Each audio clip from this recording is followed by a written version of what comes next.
Today, Nvidia gives a non-answer. It finally happened, Nvidia plans to rule the world, and AMD has fixed things. Sort of.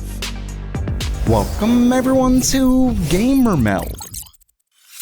Okay, it's news time, and first up for today, I recently covered a claim from Moore's Law is Dead that Nvidia is essentially moving their RTX 5090 to life support, meaning lower production so they can focus on other areas, specifically AI. Well, Nvidia has since responded to this story by sending a statement to WCCF Tech. Specifically, they state, all GeForce RTX 50 series GPUs available. Well, that's not much of a statement at all, but besides the fact that companies lie, the leak never said that Nvidia would announce anything, or that they'd completely end production of the 5090. Instead, it was essentially that they would heavily reduce it. So this doesn't technically rebut what was originally said, and keep in mind that it's still not at MSRP. So clearly production isn't exactly all that great, and they're essentially saying that it's just going to get worse. Unfortunately, I'm not 100% sure either way, but this was sort of said for the 4090, and that's to this day still selling for above MSRP. So ultimately, I wouldn't be surprised if this is still the case. And given no one said that Nvidia would completely halt production of the 5090, plus they were talking about this being later on, not exactly right now. I don't think this says anything about the recent leak.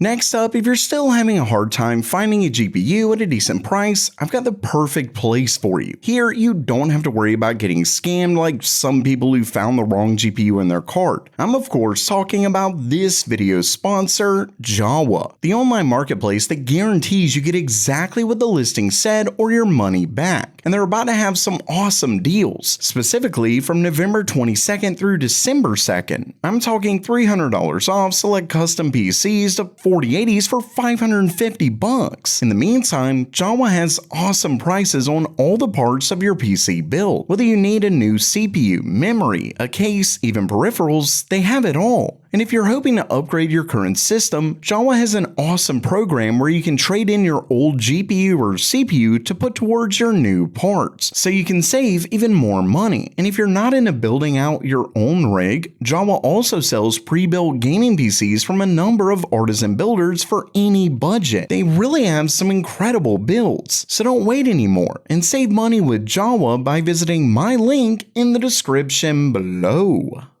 Luckily, when it comes to buying a new GPU, there's some good news, as both the RX 9070 XT and 9070 non-XT are finally available at MSRP. And what's wild is that they're both still available at that price as of the making of this video. You can see right here that we first have the ASRock Challenger Radeon RX 9070 XT for $599, and then we have the Power Color Reaper RX 9070 for $549. So yeah, it finally happened. And next up, Nvidia seriously wants to rule the world. I mean, they already have a near monopoly when it comes to AI workloads, but now at their recent GTC presentation, their CEO, Jensen Huang, made it clear that they plan to win big in quantum computing as well. As a quick rundown as to what exactly this is, a regular computer uses something called bits. Think of this as a light switch with two possible outcomes, on or off. But a quantum computer uses qubits. These are more like a dimmer switch. You have on and off, but there's also a range of positions that it can be at the same time. This is called a superposition, and quantum computers utilize this to solve certain math problems insanely fast. We're talking what would take a normal computer thousands of years to complete, a quantum computer could theoretically do it in seconds or minutes. The issue is that this superposition breaks down very quickly due to errors, and once you measure it, the position becomes a 1 or 0. So Nvidia announced a hybrid solution that uses GPUs to assist quantum computers, handling the insane amounts of error correction and control those systems need. As you can see right down here, Jensen Huang says, quote, "The answer is quantum error correction. Measuring disturbs a qubit, which destroys the information inside it. The trick is to add extra qubits, entangled, so that measuring them gives us enough information to calculate where errors occurred without damaging the qubits we care about. In this scenario, hundreds of entangled qubits combine to form a single error-corrected logical qubit inside a QPU, or quantum processing unit.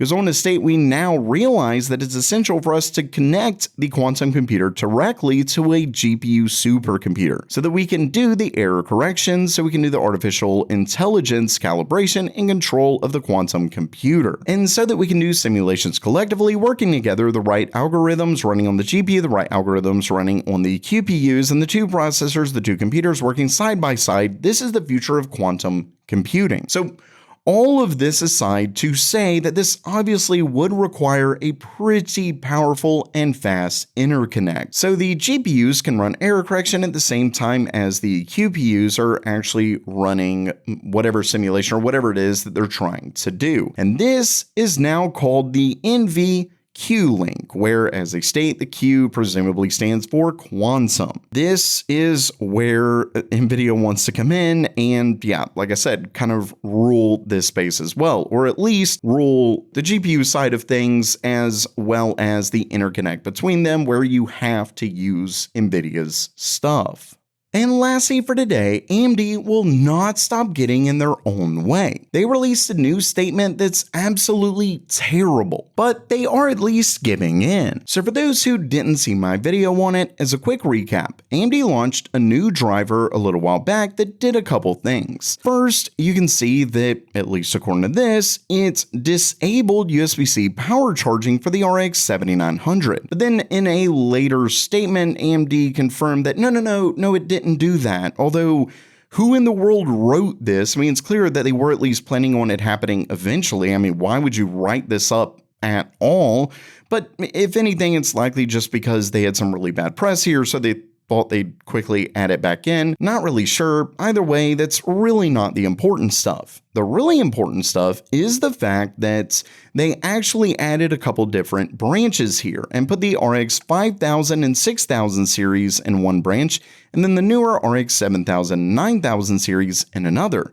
And with the newest branch, it said that it added, quote, new game support and expanded Vulkan extension support to be available to both of those graphics products, meaning the other two did not get things like day one optimizations for games.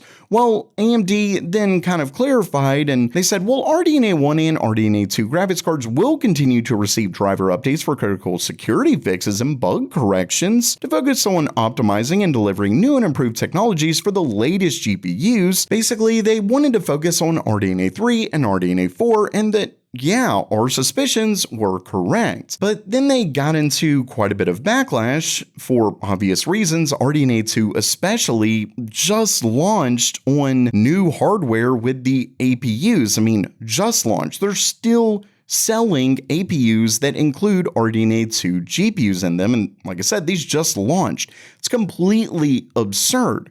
So AMD further clarified and said, quotes, new features, bug fixes, and game optimizations will continue to be delivered as required by market needs in the maintenance mode branch, as required. So what does that mean? Well, in my video, like I said, it pretty much means nothing. This is just market speak to say like, well, we might optimize some games here and there. Who knows? It's clearly just to get them out of hot water so they can more or less continue their plans. Well, like I said, we now have a new update and whew, it's a doozy. So as you can see right here, it says, we've heard your feedback and want to clear up the confusion around the Software Adrenaline Edition 20, this driver release. Now, right off the bat, it's pretty annoying to me because they just straight up say the confusion. No one was confused. We saw originally that only RX 7000 and 9000 offered this support. You more or less clarified it, then you backtracked, but didn't really backtrack, and now you're calling us confused. Well, for one, if anyone's confused, it's absolutely your fault, but two, there was really nothing confusing about it. This is clearly what you intended to do. Now, let's further go on. It says this update introduces two optimized driver paths, one for RDNA 1 and 2 and one for RDNA 3 and 4.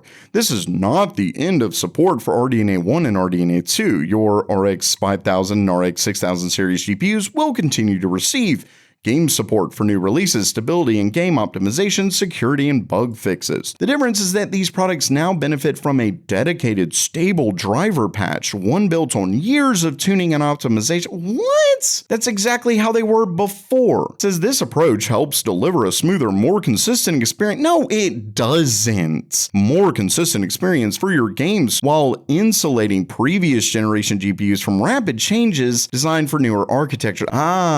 So what it does is it insulates the older GPUs from getting all the new updates of the new GPUs.